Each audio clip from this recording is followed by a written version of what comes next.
ಮಧುಗಿರಿ ತಾಲೂಕು ಬಿಡಿಗೇಶಿ ಹೋಬಳಿ ಬಸವನಹಳ್ಳಿ ಗ್ರಾಮದಲ್ಲಿ ಈ ದಿವಸ ಜನಸಂವಾದ ಕಾರ್ಯಕ್ರಮದಲ್ಲಿ ಪರಿಶಿಷ್ಟ ವರ್ಗದವರ ಸಮಸ್ಯೆ, ದೂರುಗಳು ಹಾಗೂ ಅಹವಾಲುಗಳನ್ನು ಸಂಗ್ರಹಣೆ ಮಾಡಿದ್ದು, ಆ ಸಂಗ್ರಹಣೆ ಮಾಡುವಂತಹ ಕಾಮಗಾರಿಗಳು ಮತ್ತು ದೂರು ಅಥವಾ ಅಹವಾಲುಗಳ ಪಟ್ಟಿಯನ್ನು ತಮ್ಮೆಲ್ಲರ ಸಮಕ್ಷಮ ಈಗ ತಿಳಿಸ್ತಾ ಇದ್ದೇನೆ. ಒಂದು, ಬಸವನಹಳ್ಳಿ ಗ್ರಾಮದ ಕೊಲ್ಲಾಪುರಿ ಮಹಾಲಕ್ಷ್ಮಿ ದೇವಸ್ಥಾನಕ್ಕೆ ಕಾಂಪೌಂಡ್ ನಿರ್ಮಾಣ. 2, ಬಸವನಹಳ್ಳಿ ಗ್ರಾಮದ ಆಂಜನೇಯ ದೇವಸ್ಥಾನಕ್ಕೆ ಕಾಂಪೌಂಡ್ ನಿರ್ಮಾಣ. ಬಸವನಹಳ್ಳಿ ಗ್ರಾಮಕ್ಕೆ ರೈತರಿಗಾಗಿ ಒಕ್ಕಣೆ ಕಣ ನಿರ್ಮಾಣ.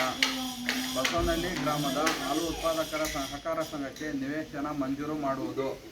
ಪುಟ್ಟರಂಗಪ್ಪ ಜಮೀನಿನಲ್ಲಿ ದನದ ಕೊಟ್ಟಿಗೆ ದನ ಶೆಡ್ ನಿರ್ಮಾಣ. BN ರಂಗರಾಜು ನಾಗಯ್ಯ ಜಮೀನಿನಲ್ಲಿ ದನ ಕೊಟ್ಟಿಗೆ ನಿರ್ಮಾಣ.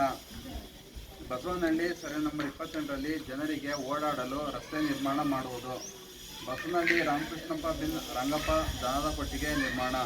ಬಸವನಹಳ್ಳಿ ಸರ್ವೆ ನಂಬರ್ 31ರಲ್ಲಿ ನಾಗಪ್ಪ ಬಿನ್ ಸಂಜೀವರಾಯಪ್ಪ ಜಮೀನಿನಲ್ಲಿ ಹಳ್ಳಕ್ಕೆ ಕಾಲುವೆ ನಿರ್ಮಾಣ.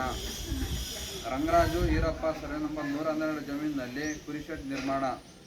ಮುನಿಯಪ್ಪ ಸನ್ ಆಫ್ ತಿಮ್ಮಯ್ಯ ಜಮೀನಿನಲ್ಲಿ ಕುರಿಶೆಡ್ ನಿರ್ಮಾಣ. ಆಯಿತು, ಚೇಂಜ್ ಮಾಡ್ಕೋಣ. ರಾಜಣ್ಣ ಬಿನ್ ತಿಮ್ಮಪ್ಪ ಮನೆಯಿಂದ ಊರಿನ ಹೊರಭಾಗಕ್ಕೆ ಹೋಗಲು ಚರಂಡಿ ನಿರ್ಮಾಣ ಕಾಮಗಾರಿ. ಬಸವನಹಳ್ಳಿ ಸರ್ವೆ ನಂಬರ್ 38 ತಮ್ಮಣ್ಣ ಬಿನ್ ಈರಪ್ಪ ಜಮೀನಿನಲ್ಲಿ ದನ ಶೆಡ್ ನಿರ್ಮಾಣ. ಪಾರ್ವತಮ್ಮ ರಂಗದಮ್ಮಯ್ಯ ಮನೆ ಹತ್ತಿರ ದನ ಶೆಡ್ ನಿರ್ಮಾಣ. ಬಸವನಹಳ್ಳಿ ಸರ್ವೆ ನಂಬರ್ 113 ಮುದ್ದಕ ಚಿನ್ನೀರಪ್ಪ ಜಮೀನಿನಲ್ಲಿ ಗಂಗಾ ಕಲ್ಯಾಣ ಯೋಜನೆ ಅಡಿ ಬೋರ್ವೆಲ್ ಕೊರೆಸುವುದು. ಬಸವನಹಳ್ಳಿ ನಾಗಪ್ಪ ಬಿನ್ ಸಂಜೀವರಾಯಪ್ಪ ಸರ್ವೆ ನಂಬರ್ 38ರಲ್ಲಿ ಗಂಗಾ ಕಲ್ಯಾಣ ಯೋಜನೆ ಅಡಿ ಬೋರ್ವೆಲ್. ಯಾವುದು?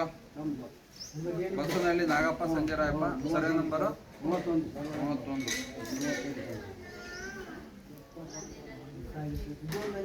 ಆಯ್ತು, ಈಗ ಓದ್ತೀನಲ್ವಾ? ಹಾಂ, ನಾಗರಾಜು ಸಣ್ಣ ವೀರಪ್ಪ ಸರ್ವೆ ನಂಬರ್ 112 ಸರಿಯಾಗಿದೆ.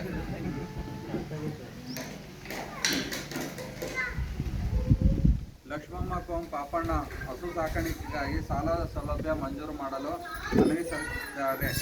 ರಂಗನಾಥ ಬಿನ್ ರಂಗಮ್ಮಯ್ಯ ಸರ್ವೆ ನಂಬರ್ 29/1ರಲ್ಲಿ 2 ಎಕರೆ, 50/1ರಲ್ಲಿ 1 ಎಕರೆ 30 ಗುಂಟೆ ಗಂಗಾ ಕಲ್ಯಾಣ ಯೋಜನೆಯಡಿ ಬೋರ್ವೆಲ್ ಕೊರೆಸಲು ಕೋರಿರುತ್ತಾರೆ.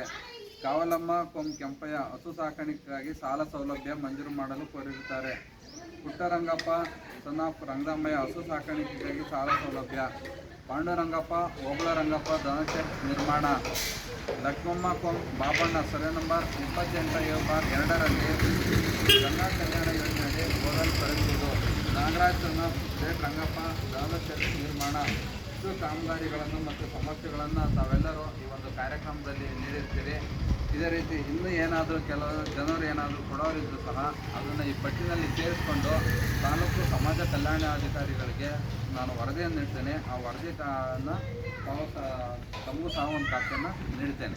ಕಚ್ಚಾ ಮನೆಗಳು ಹಳೆ ಮನೆ ರಿಪೇರಿಗೆ ಏನು ಕೊಡೋದು? ನೀವು ಪಟ್ಟಿ ಏನು ಕೇಳಿದ್ರೆ ಅದನ್ನ ಬರ್ಕೊಂತೀನಪ್ಪ.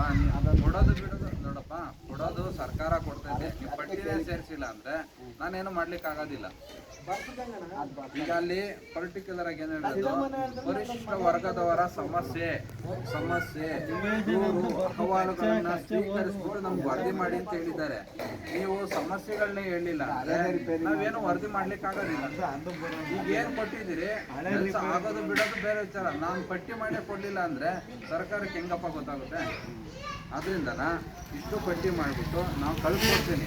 ಅವ್ರು ಏನು ತೀರ್ಮಾನ ತಗೊಂತಾರೋ ಅದು ತೀರ್ಮಾನ ಆಗ್ತದೆ. ಆಗ್ಬೋದಾ? ಇಷ್ಟು ಹೇಳ್ತಾ ಇಲ್ಲಿ ಎಲ್ಲರಿಗೂ ಬಂದಿರೋರಿಗೂ ಹಾಗೂ ಸಮಾಜ ಕಲ್ಯಾಣ ಇಲಾಖೆ ವತಿಯಿಂದ ಬಂದಿರೋಂಥ ಲಕ್ಷ್ಮೀನರಸಿ ಅವರು ಸಹ ಎಲ್ಲರಿಗೂ ವಂದಿಸ್ತಾ ಇಂದಿನ ಜನಸಂವಾದ ಕಾರ್ಯಕ್ರಮವನ್ನು ತಮ್ಮೆಲ್ಲರ ಅನುಮತಿಯ ಮೇರೆಗೆ ಮುಕ್ತಾಯಗೊಳಿಸ್ತಾ ಇದ್ದೀವಿ.